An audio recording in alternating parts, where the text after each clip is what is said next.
Nathan Cox here. Guys, thanks for joining me. This is a project I should have done a long time ago. We're going to install an interior door today, okay?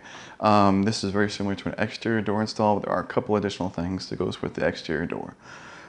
So we're going to focus on interior door. Real briefly, people are going to wonder, okay, when you get a new door, how do you know what size and what's this left-hand, right-hand thing? Okay, very quickly, if you're just replacing an existing door, whether it's a damaged door and you want to just put a whole new jamb and door and everything in, or if you want to upgrade the door's looks, that's what we're doing here. This is a pantry remodel. Instead of putting in the standard 6-panel wood grain door, we've got this one with a bunch of glass and it's going to really make it shine. If you're just replacing the door, just measure the original door. You know, and it's not going to be the exact measurement. So people are like, they always tell me, well, my door is like 31 3/4 inches. Okay, that's a 32, okay? Typical door sizes are 36, 32, 30, 28, 28, there's 24, 20 and 18. There's a couple others in there, but those are the most typical sizes that you're going to find. So don't get like this crazy exact measurement. It's just, that's what it is. Okay, now the left-hand, right-hand thing. Okay, this door jamb right here, we want it to swing open this way, which I know you're looking right at me, so it looks like it's to the right, but this is to my left. So it's a left-hand door. If we're opening this way, it'd be a right-hand door. Let me do it this way here. Whenever I walk into a door, the way it swings, if it swings this way, that's a left hand. If it swings this way, it's a right hand. And yes, I do the arm movement every time because it helps me just picture it, visualize it, and never get it wrong, okay? Made it simple, and you just do that. And that's the way the door swings. So we're doing a left-hand door. Now this door jamb has actually been moved. The door opening used to be in the laundry room. Now we put it out here where the kitchen and you guys are, the camera is standing right there in the dining room, okay?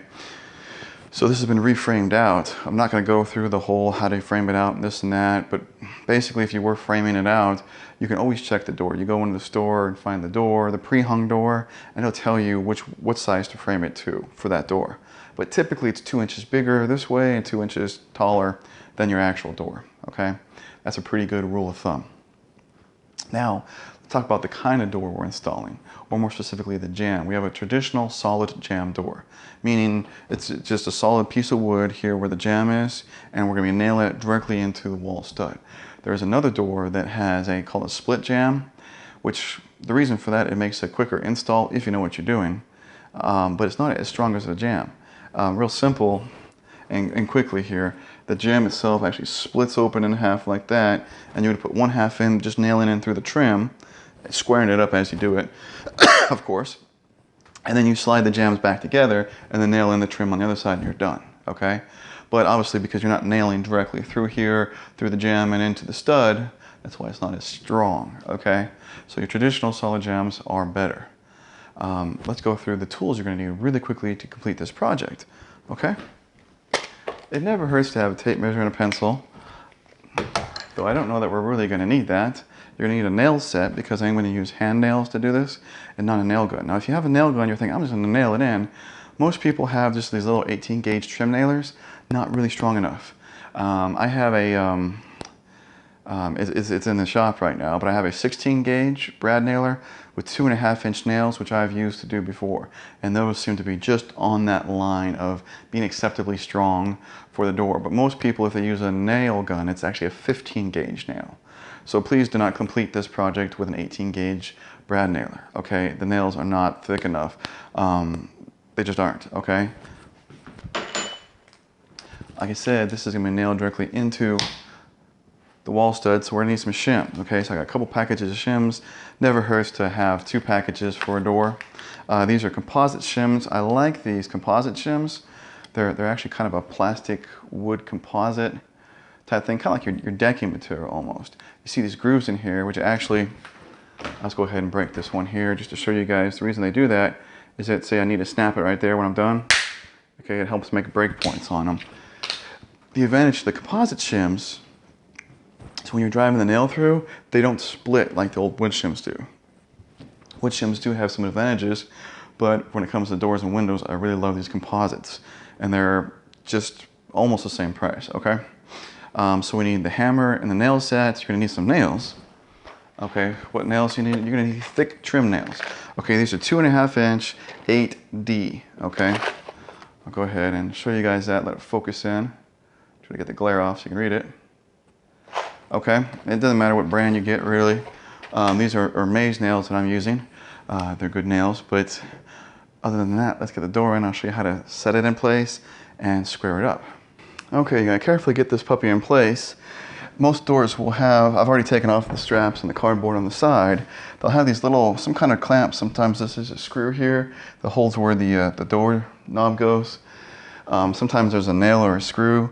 Now it's time to take that out. But wait until right now to take it out because it makes it much easier to transport. It doesn't flop open on you. You'll see how the door just drops now that that's missing. So now carefully get her inside in the framed area where it needs to go.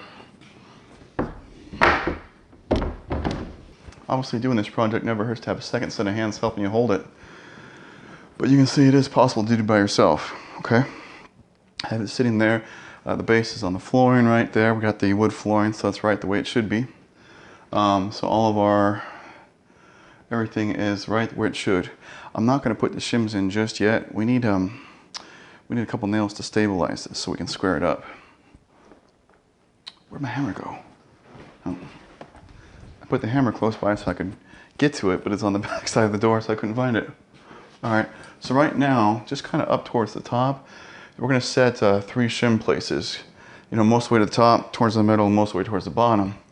Just set this nail here for right now so that the door doesn't fall out. So we wanna make sure that with the sheetrock on the inside and the outside of this, that we are flush with that. And just get your nail set in like a little past half, okay?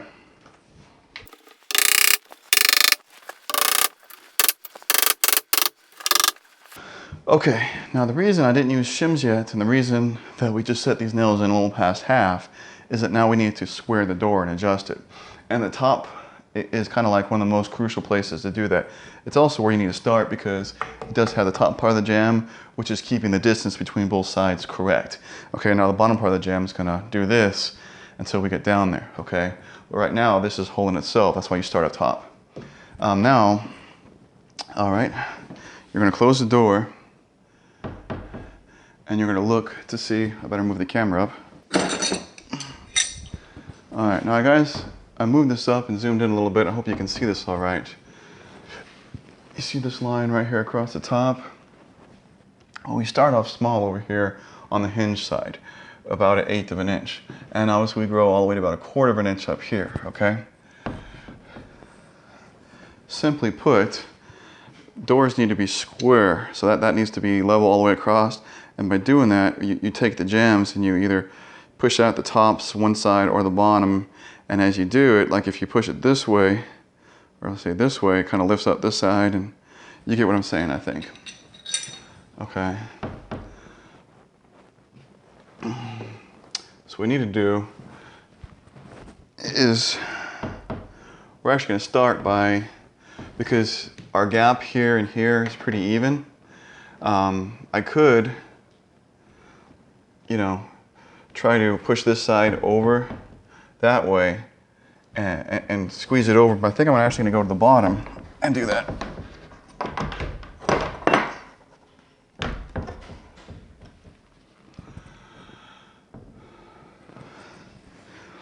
Okay, you guys hopefully can kind of see that in the camera. I pushed the other bottom over. Let me show you. I have a small crowbar down there, but you could use a couple of shims and do the same thing. And I've kicked that side over, which has forced the opposite, it's forced the opposite corner of the door to lift up. Okay, so right now, our gap line right across the top is near perfect, okay? Other place to double check,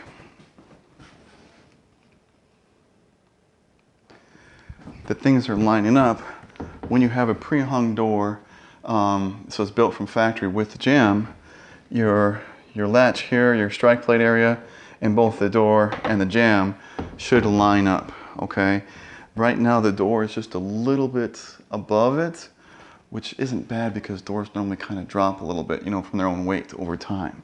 So since our gap up here looks so good and uniform, I'm going to keep that, okay? So I'm not going to really adjust it anymore. We're going to go ahead and stick with that right there. So what we do now it's time to crack open. Did I say crap? Crack open. Jeez. In case it shims. Now we're going to start putting these shims in place. Okay, you see that they're wedges. So we're just going to stick them in from each side until they're tight, okay? Because that's the whole point. We make that tight. Make sure you're not being caught in any sheetrock or anything else like that. Now we're going to double check, make sure our distances are good. Okay, now it's time to really put a nail in. Okay, so that first nail there was just a space holder. Now we're actually going to go into the jamb on the left and the right side of the doorstop, and make sure they go through the shims so they stay put, but not too far out. You want to make sure that you are nailing into the stud and not the sheetrock. So keep it close to the doorstop. I just pulled the crowbar out from the bottom there. So this is how you saw the door drop. Now it's time to shim that. Shimming the bottom here, you want to stay close to the hinge, not way down here. Okay, if you guys can see what I'm pointing at. So just keep it, whether it's just right below or right above, but keep it close to the hinge.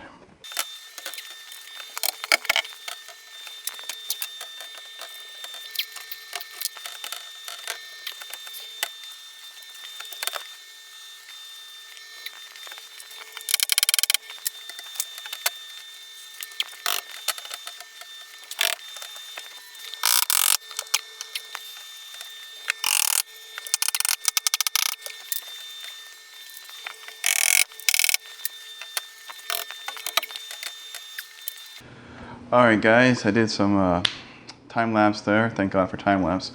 Now I want to say this and make this a very important point, okay? I know there's people out there that have done door videos or door things to get you all excited and say, it's super easy, anyone can do it, blah, blah, blah, blah, blah, blah, blah. And you get there and things aren't lining up right and you're getting frustrated as hell. First of all, take a step back and just take a step back. Exhale, grab a beer if you need to, something. Okay, if you start getting frustrated, stop for a minute. It's not going to get any better. This is one of those things where you absolutely need to just step back from, start getting frustrated with. Doors are very particular to make them close correctly. Very particular. So don't let someone tell you, no, they just go in, it's super easy. Okay, either they don't know what the hell they're talking about, or two, they've done a million of them, so it's like second nature, and they don't realize what they're saying, because there's actually a lot to it. If the actual frame in the wall is twisted a little bit, it's going to throw you off. If your door jamb itself, even though it was factory built with the door, sometimes it warps a little bit. Okay, I had to add a shim up here, which you might be thinking, you see that, why isn't it here right next to the hinges like you said? Well, that's because when I got everything lined up, this top corner up here for some reason was just kind of pinned, like just squeezed over a little bit. The door was wanting to, it was just kind of rubbing, almost rubbing. You got to realize you still got to paint this door. It's only prime. So you got to make sure that there's an actual gap still there. If it's like almost rubbing but not quite, by the time you put that paint on there, it's going to be rubbing. Okay, so I had to put that up there to kind of straighten it out. There's a little bit of warpage in it, okay? There's plenty of things that could be just off. I'm going to say one more thing, because you might be like, I was told, or you know, someone has mentioned that you want to put a level on the door and make sure that it's level so that it doesn't like always want to open or always want to close, so it stays where it put, okay? This door, thankfully, is pretty level. I open it there and it's not going anywhere. This is the whole idea.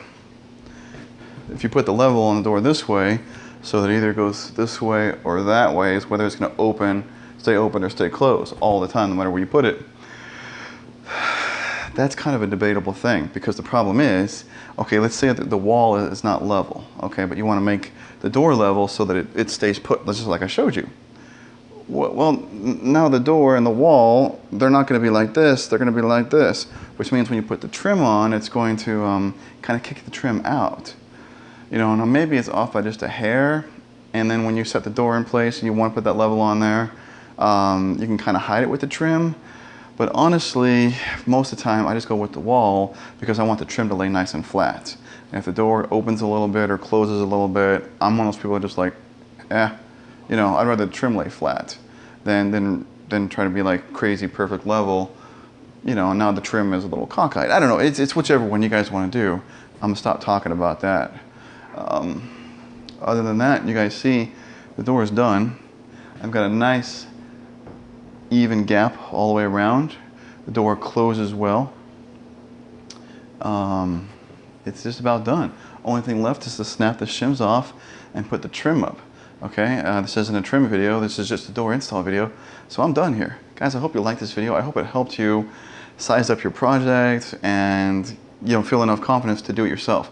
And like I said, please, doors can be very particular. Now, sometimes you get one and everything's straight and square and everything is straight and square. It just goes in like that. But a lot of times, like this one here, I had to go back and forth to the different shims and keep adjusting them, pushing this one out a little bit, pushing it in. That's why you do a couple of the set nails first, and you can use some small pry bars and keep pushing the door back and forth and getting it all squared up. So please share this video, please subscribe to the channel, please give me a thumbs up. That helps me out. Thanks again.